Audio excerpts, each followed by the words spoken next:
100,000. It says it's focused on helping the poor and the persecuted. It has around 300 followers on Twitter. Some of their key policies include reversing benefit changes for the disabled and scrapping the nuclear deterrent. It's concerned about countries that allow persecution of Christians and wants to halt foreign aid to them. On social issues, the party is against abortion and against same-sex marriage. Now, joining us today is Sidney Cordel, who is the leader of the Christian People's Alliance. Welcome to the programme. So let's run through those policies. You're anti-Trident. You want to get rid of nuclear weapons. Any other weapons? Our policy is that we should have a missile shield. It's interesting, the America's under threat from North Korea, and what have they done? They put missile shield into South Korea. At the moment, our policy is mutually assured destruction. That may have worked when we had Russia was the only country with nuclear weapons. It was our only enemy.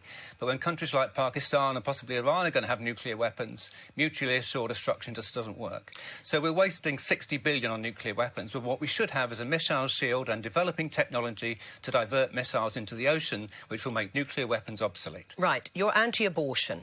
Do you want to criminalise abortion in all circumstances? No. No. No, we haven't. Not at all. Our policy basically is that people should have to look at alternatives.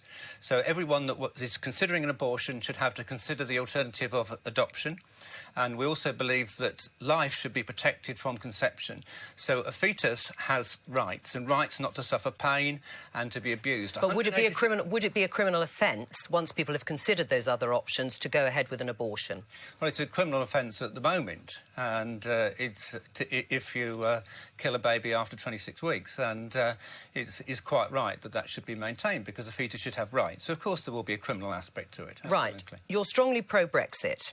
You see leaving the European Union as God's will?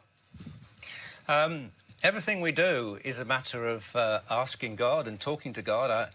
One of the fundamentals of the Christian People's Alliance is Jesus said, "My sheep hear my voice and I know them and they follow me." So absolutely we pray about everything that we put forward, and we seek to only put forward things that are according to God's will. Absolutely. Right. Your policy is also to support marriage. Your current policy is to pay couples £10,000 to get married. How much will that cost? Well, the government have said that the breakdown of marriage is costing the nation $48 billion a year, so we're going to be saving an enormous amount by promoting marriage and promoting family stability. There will be an initial cost, but how much is it? Everything we're saying is, well, it depends how many people take it up. Right. But, I mean, in 2014 there were 240,000 marriages in the UK, so it would cost £2.5 billion. It's quite a big price tag to force a social policy. One of our policies is for a turnover tax, which I was reading the Evening Standard only last week, and they were saying a turnover tax is a modern way of taxing people, and that turnover tax will raise far, far more than $2.5 billion. We're talking about substantial amounts of money, and we also want to use some of the turnover tax to offset against the business tax of business property tax to make cities, to revive city centres, which is important. OK. But this is a modern way of taxing. It's interesting. Jeremy Corbyn... You describe it as a modern way of taxing. Let me just explain. Jeremy Corbyn talks a lot about seeking to get tax off the rich from Google and Starbucks and Facebook that aren't paying it, but he's got no tax to do it. Right, They don't pay corporation tax because of the double taxation rules. So we need a turnover tax, which they will pay. OK. We're the only party that's got a policy that's going to get money off these people. All right, let's talk a bit more about some of the social policies. Would it be fair to describe the Christian People's Alliance as anti-gay and anti-Islam? Of course not. You've asked me that before, and I've answered it. We're not against the people. We stand for the principles. And the principles, as far as homosexuality is concerned, we believe that we should protect marriage, which should be between a man and a woman, because it's there for children. Right. And homosexual. But you don't see that as homophobic? No, it's as far as we're concerned, it's about protecting children, and that's our priority. Now, as far as Islam is concerned, our policy is open debate. We want open debate in universities, in schools, in open debate on television. So right, but you've said it's a false religion, Islam. Let me understand. Well, no, but people need to know what you've said, just to put it in the context. You believe that Islam, or you said Islam, is a false religion. Is that still the case? I've spent 10 years studying the Quran. I know full well what it says. Right. The Quran says you should cut off the heads of disbelievers. As for those who disbelieve, it says you should kill disbelievers. And it also says that if in a woman you find disobedience, you should be beaten. And it also refers to divorce for children that have not yet menstruated. So you still all these feel... things So in the you, Quran, which I find completely unacceptable. What do you say in response to listening to the manifesto being set out here by the Christian People's Alliance? One of the many things that makes me feel proud to be British is that LGBT people who have fought against oppression, persecution for many, many years, who were persecuted once in this country because of people like yourself, have driven your bigotry back. We now have rights. You hate us for the rights that we have, rights which were, as British citizens, that other people take for granted. We love people, just as straight people do. We want the same rights. We're not asking for privileges. We're not asking for special treatment.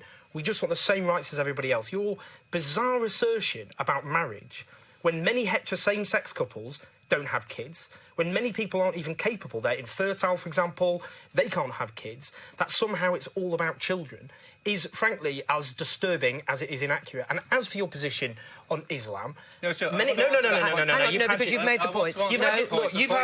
Before you go on to Islam... No, Sidney Cordel, let him finish and then you come back. You've already had something else. You've talked about Islam as well. You've already had the chance to spray your pathetic stream of bigotry over national television. So have you. No, I haven't. Hang on, let him finish and then... And when it comes... In the City of London, if you want to know... You're just making a fool out of yourself now, by the way. You're making a total fool out of yourself. Sidney Cordel, I am questioning here. Sidney Cordel, let him finish, because you made your statement about Islam, and let him finish. You may not like it. You may not like it, but people might have found what you said very insulting. Let him finish. The Bible and every other religious document has some pretty unsavoury things that anybody could quote, including about homosexuality, for that matter, but also about genocide and mass murder.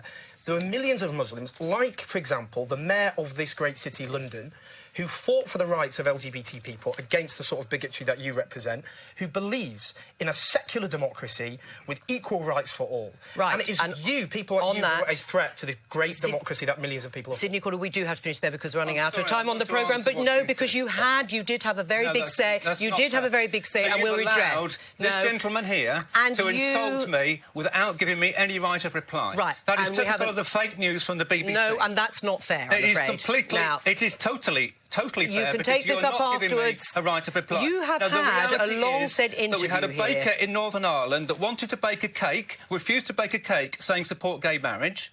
And people said, sorry, you've got to bake it. People like Owen do not respect the views of Christians. Right. I've let you have your say. And it's not just a matter of us respecting homosexuals, it's a matter of homosexuals respecting Christians. That is also a key point. OK, now...